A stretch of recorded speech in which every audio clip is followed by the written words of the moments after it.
Assalamualaikum warahmatullahi wabarakatuh. Alhamdulillah, pagi ini kita dianugerahi sinar matahari yang cerah. Masih sehat walafiat semuanya kita di sini.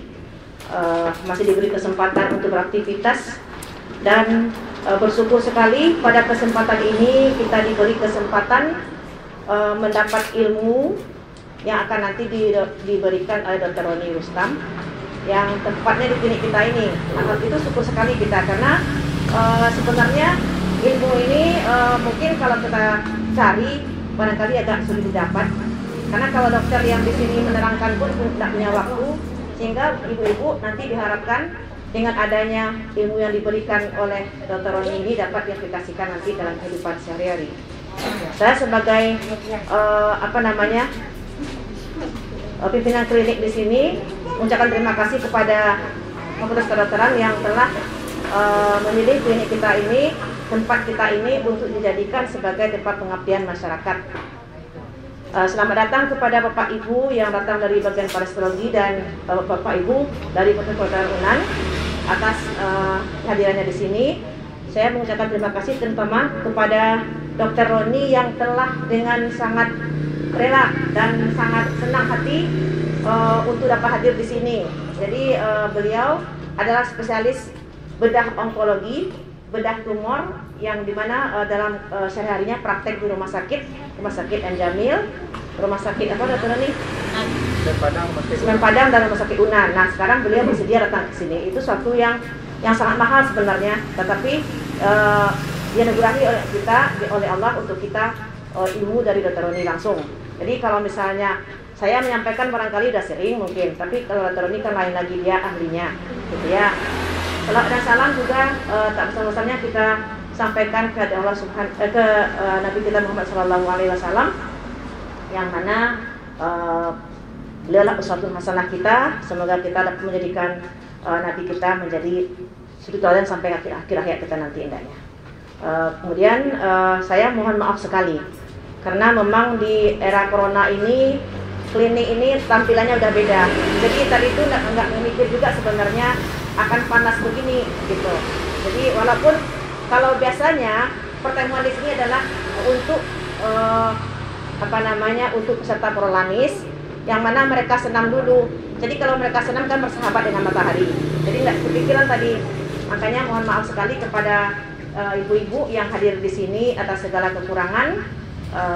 Memang inilah kondisinya saat ini. Kalau diadakan dalam ruangan kita khawatir karena corona ini masih ada. Takutnya nanti kontak kita dekat, makanya kita adakan di luar. Tapi di luar ternyata ada sinar matahari. Tapi alhamdulillah sinar matahari ini sebenarnya mengandung nikmat ini. Kenapa? Karena sinar matahari ini virus-virus yang berterbangan itu bisa mati. Ini tidak usah cemas lah dengan adanya sinar matahari ini, justru sinar matahari adalah nikmat. Demikian saja barangkali sambutan dari saya. Saya mengucapkan terima kasih sekali atas acara ini dan mohon maaf segala kekurangan. Wabillahi taufiq wal hidayah. Assalamualaikum warahmatullahi wabarakatuh. Terima kasih kita ucapkan kepada Ibu Dr. Nurhayati. Selanjutnya kita dengarkan pada sambutan dari Kepala Bagian Parasitologi FK Unan kepada Ibu Dr. Nurhayati. Kita persilakan.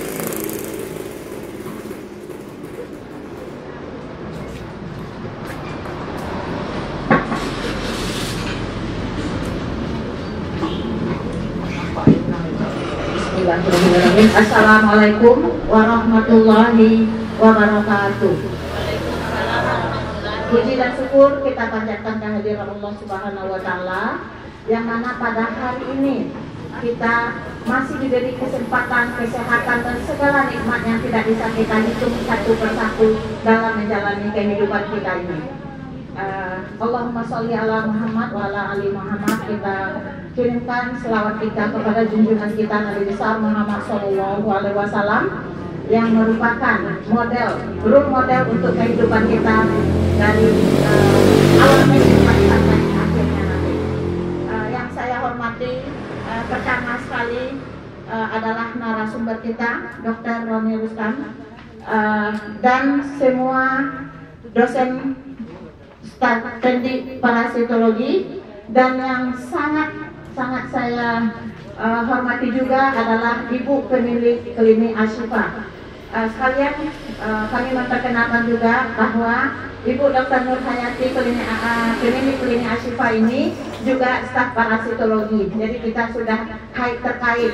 Jadi kami sangat bersyukur sekali karena rasanya di dalam masa pandemi ini kita akan sangat sulit sekali mengumpulkan bapak-bapak dan ibu-ibu untuk berkumpul untuk bersama-sama di ruangan yang mungkin itu akan menjadikan suatu hal yang akan membuat terjadinya penularan. Jadi di sini kami sampaikan bahwa untuk peserta kita yang hari ini memang kita batasi karena kita takut adanya kerumunan yang banyak, dan walaupun kita menjalani protokol kesehatan, namun corona tidak bisa kita duga. Jadi dengan demikian mungkin bapak-bapak, ibu-ibu yang peserta di sini juga mungkin ada yang teman-temannya dapat informasi, kepingin juga, tetapi mohon maaf belum bisa kita inikan. Jadi di sini sedikit kami sampaikan bahwa kami dari perguruan tinggi, terutama ini dari Fakultas Kedokteran, bahwa di dalam menjalankan tugas itu kita diwajibkan menjalankan tridharma perguruan tinggi namanya. Kalau mengajar, mendidik sudah kami lakukan ke mahasiswa kami, itu tugas yang pertama. Yang kedua, melakukan penelitian, melakukan segala sesuatu penelitian yang terkait dengan apa yang update ilmu yang kita jalani sehari-hari, itu tugas kita. Yang ketiga ini merupakan pengabdian masyarakat namanya. Jadi pengabdian masyarakat, kami diharapkan, diwajibkan berbagi ke masyarakat tentang ilmu-ilmu, terutama ilmu kesehatan yang ada kami miliki. Jadi dengan demikian, sekali lagi terima kasih ke Klinik Ashifa bahwa bersedia menerima kita untuk melakukan pengabdian masyarakat yang merupakan suatu kondisi tanggung jawab sebagai pelaksana pendidikan di perguruan tinggi. Dengan tidak memperpanjangkan mukadimah, mungkin itu yang bisa saya sampaikan. Jadi terima kasih, saya ulangi lagi. Yang pertama adalah narasumber yang tadi sudah disampaikan Ibu Nur Hayati dengan sangat rela membagikan ilmunya. Jadi Dr. Rumi dengan rela akan berbagi dengan kita semua tentang topik yang kita angkat pada saat ini. Yang ini merupakan momok bagi ibu-ibu. Jadi nanti setelah Dr. Rumi menyampaikan terus dipraktekkan, jadi diharapkan ibu-ibu nanti bisa melanjutkannya di rumah untuk deteksi dini dari penyakit tumor yang memang kita takut semuanya untuk itu. Jadi judul dari pengabdian masyarakat kita hari ini kita angkat adalah edukasi dan pelatihan sadari untuk ibu usia produktif yang pasiennya dari Klinik Ashifa ini. Jadi mungkin kalau masa pandemi sulit mendapatkan, tapi alhamdulillah di sini sepertinya banyak yang berkeinginan, tetapi kita batasi. Jadi mohon maaf untuk itu. Jadi dengan demikian kita buka acara kita yang akan dilanjutkan dari narasumber kita, yaitu yang disampaikan oleh Dr. Rumi Rustam. Demikian, salah kata salah ucap saya akhiri kata sambutan itu dengan mengucapkan Assalamualaikum warahmatullahi wabarakatuh. Waalaikumsalam warahmatullahi wabarakatuh. Terima kasih diucapkan kepada Ibu Hayati. Selanjutnya kita masuk pada sesi materi, penyampaian materi oleh narasumber kita yaitu Bapak Dr. Rumi Rustam, spesialis bedah onkologi. Waktu dan tempat kita persilakan kepada Dr. Rumi.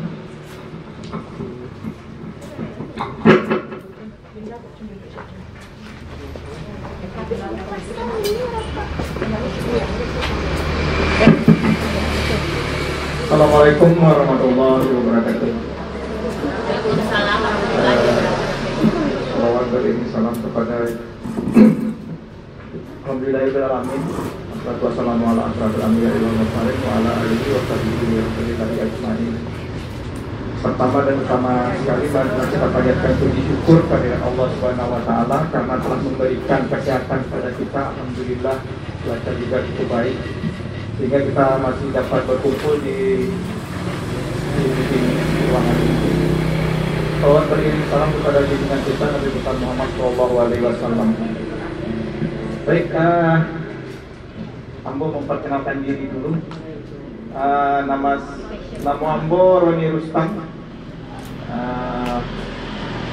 Kalau bahasa Minang adalah kalau yang bisa. Nama Ambo Roni Rustam, Ambo spesialis bedah. Spesialis bedah tumor. Jadi membidangi masalah tumor, kanker di bagian leher kepala, kepala leher, bagian payudara, bagian otot-otot, itu bagian kulit. Kebetulan Ambo bekerja di Rumah Sakit M. Jamil, pegawai Rumah Sakit M. Jamil. Jadi dipercaya jadi dosen juga di Fakultas Kedokteran Universitas Andalas. Jadi tadi disampaikan oleh kepala bagian parasitologi bahwa kegiatan kami ini untuk membagi ilmu, salah satu kewajiban sebenarnya dari fakultas. Pada kesempatan kali ini yang akan kita bahas adalah mengenai sadari.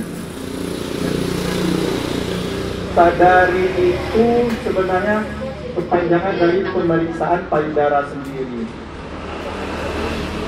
Bahkan payudara itu dijadian objek ya, dijadian semacam program. Jadi sebenarnya sadari itu dari Dinas Kesehatan, dari Kementerian Kesehatan malah, dari Kementerian Kesehatan, dari Dinas Kesehatan itu sudah melaksanakan penyuluhan, pelatihan ke ke petugas kesehatan secara berkala.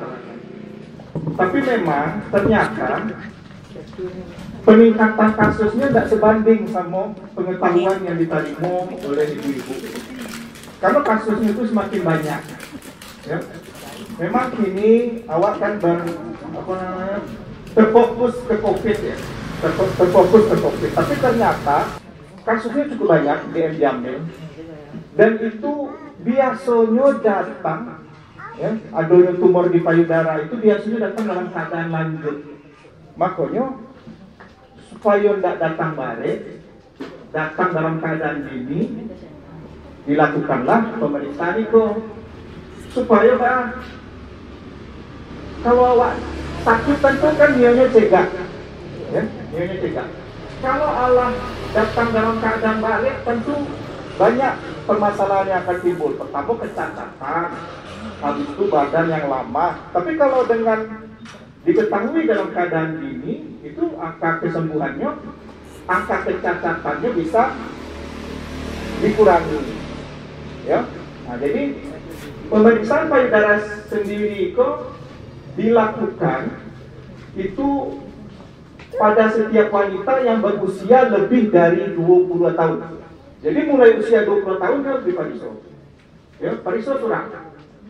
Ada yang masih usia 20, di situ ada enggak? Yang masih usia 20. Masih. Jadi kalau begitu adalah mulai menstruasi, mulai usia 20 harus dipariksa. Pemeriksaannya belum. Pemeriksaan dilakukan pada hari ke-7 hingga hari ke-10 setiap menstruasi.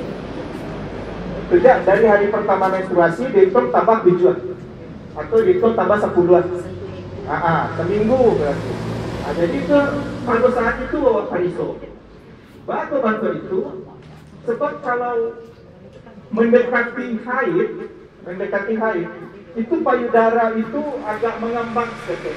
Jadi kalau agak mengembang itu terkadang dianggap suatu benjolan, dianggap ada suatu kelainan, tapi ternyata tidak sebenarnya. Jadi makanya waktu yang optimal itu adalah pada hari ke-7 atau hari ke-10 sesudah haid. Tapi kalau misalnya ibu-ibu yang sudah tidak haid lagi, dipatokkan saja tanggalnya. Misalnya setiap tanggal 1 atau setiap tanggal 2. Kamu coba peragakan cara pemeriksaan. Tapi sebelumnya aku mohon maaf kalau misalnya beko seakan-akan apa namanya, itu kan menampilkan organ sensitif ibu-ibu kan. Nah, jadi bukan maksud untuk apa namanya, membuat kalian tidak sopan ya. Jadi untuk mendidik, untuk memberikan pengetahuan kepada ibu-ibu. Baik. Jadi awalnya yang pertama sebaiknya pemeriksaan itu dilakukan sewaktu sesudah mandi. Sewaktu sesudah mandi baru bentuk itu, karena pada saat itu badan kan basah, licin, ya kan, tangan pun bersih, kan. Jadi lama memancinya pada saat mandi daripada waktu sedang biasa-biasa itu. Jadi yang dianjurkan itu adalah pada saat sesudah mandi. Caranya Pak, yang pertama harus ibu cari apa kelainan yang bisa ibu lihat. Jadi yang dinilai itu apa yang bisa ibu caliak dulu. Yang bisa dicaliak itu tentu kalau ibu caliak langsung payah nak. Kalau caliak langsung payah kan. Makanya harus tagak di muka cermin. Tagak di muka cermin, ibu caliak. Yang pertama caranya berdiri di depan cermin, dinilai apa yang bisa ibu caliak. Yang dicaliak itu pertama ukuran bandingan kiri sama kanan. Sesudah itu dinilai apa yang ada di bagian kulitnya. Apa saja itu yang dicaliak di bagian kulit? Kemerahan, ada kulit jeruk, ada cekungan, atau ada benjolan. Ya. Ada kada lah jaleh kan, nampak kan? Habis itu dinilai putingnya. Apakah putingnya tuh masuk ke dalam, tertarik ke dalam, atau ada destruksi, atau ada keluar cairan seperti itu. Ya. Sesudah itu dicaliak ketiak. Cara mencaliaknya tentu diangkat tangan. Ya. Sewaktu mengangkat tangan dinilai balik payudaranya, bantu itu tadi. Dinilai balik. Sudah itu baru dinilai ketiaknya. Nah. Kemudian ibu perlu meraba. Cara meraba dengan posisi duduk atau posisi berbaring. Kalau dalam posisi berbaring, kalau ibu menilai yang kiri, dipariso sama tangan kanan. Tangan kiri berada di belakang kepala. Kalau pariso yang kanan, tangan kiri yang memariso. Tangan kanan di belakang kepala. Ya. Yang dipariso apa? Pariso balik benjolannya. Ada nak ditemukan benjolan? Cik lain. Di pariso juga ketiaknya. Ada enggak benjolan di ketiak? Ya, benjolan di ketiak itu biasanya yang dicari itu seperti buah-buah kelereng gitu. Itu kelenjar namanya. Ya. Sudah itu cek lain, ambil lupa tadi. Pencet puting. Ya, pencet puting. Dipencet mengeluarkan cairan atau tidak. Cukup. Tapi jangan dipaso loh. Ya, jalur dipaso bana loh. Seperti itu. Nah, baik. Jadi yang ditemukan apa? Kalau ibu-ibu yang ditemukan atau yang dilaporkan kalau ada kelainannya. Ya, kalau ada kelainan seperti yang bersabuian tadi, dilaporkan kontrol ke klinik, ke puskesmas atau ke dokter sebagai awal. Ya, harus dia tahu. Dia tahunya tuh cukup ambo di di payudara ambo kok ada kemerahan ya Bu. Kok ada benjolan ya Bu. Cukup itu. Dilaporkan. Habis itu ukurannya kok beda ya Bu. Untuk itu cara cukup dengan itu saja. Ndak perlu lo bapak ikut ganas atau jinak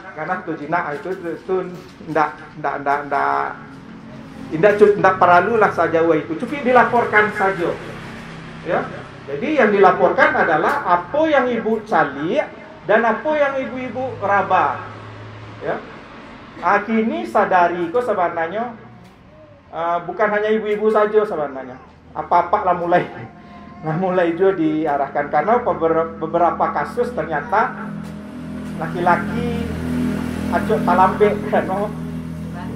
karena lebih ketek kan, darah lebih ketek dan kasusnya tuh banyak. Ada laki-laki itu. Baik, ambo kira yang ambo sampaikan adalah cukup. Ibu-ibu ya, terima kasih atas atensinya, terima kasih atas pertanyaannya. Senang sekali bisa memberikan informasi kepada ibu-ibu semua.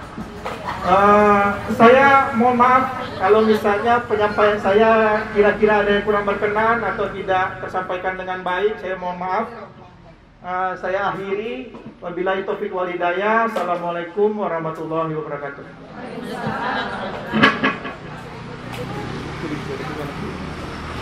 Ya, terima kasih banyak kita ucapkan kepada Dr. Rani. Sungguh bermanfaat ya ibu-ibu ilmu yang sudah diberikan oleh Dr. Rani tadi. Jadi nanti setelah ini kita ada sesi praktek ya, nanti ibu-ibu boleh langsung meraba manekin ini, merasakan gimana